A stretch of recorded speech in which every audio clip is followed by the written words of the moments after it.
તો જી એડવાન્સ્ડ પરીક્ષાનું પરિણામ જાહેર થયું. ગુજરાતના વિદ્યાર્થીઓનું પરિણામમાં શાનદાર પ્રદર્શન જોવા મળ્યું છે.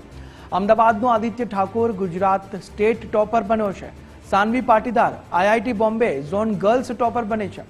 દેશના ટોપ 50માં ગુજરાતના 3 વિદ્યાર્થીઓ સામેલ છે. અમદાવાદના 2 અને સુરતના 1 વિદ્યાર્થીનો ડંકો વાગ્યો છે. દેશના ટોપ 1000માં ગુજરાતના 40થી વધુ વિદ્યાર્થીઓ છે. આ વર્ષે જેડબલઈ એડવાન્સની બેઠકો વધીને 18,850 થઈ.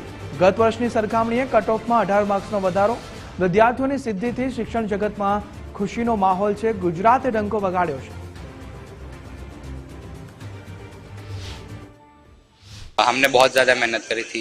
जितनी हमने मेहनत करी थी उससे कई ज़्यादा टीचर्स ने भी करी थी हमारे पीछे मेहनत. एसके सर, मनोज सर और अखिल सर ने बहुत सपोर्ट किया. खाली एक टीचर की तरह नहीं थे, वो एक पेरेंट की तरह और मेंटर की तरह रहे.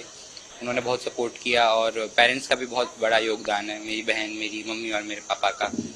और आगे तो अभी आईआईटी बॉम्बे में कंप्यूटर साइंस पढ़ना है फिलहाल. गुजरात में टॉपर रहे कैसा लगा?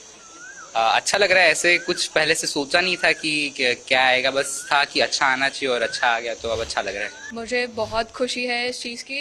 मेरा सबसे बड़ा मतलब मेरी इस रैंक का सबसे बड़ा कंट्रीब्यूशन मेरे टीचर्स को including SK sir, MB sir और एडी सर, जिन्होंने मेरा हमेशा सपोर्ट किया है, और मेरे पेरेंट्स जो मेरे साथ हर स्टेप पे खड़े रहे हैं, उनको देना चाहूँगी. और मैं बहुत खुश हूँ. नायना has help me a lot in this journey.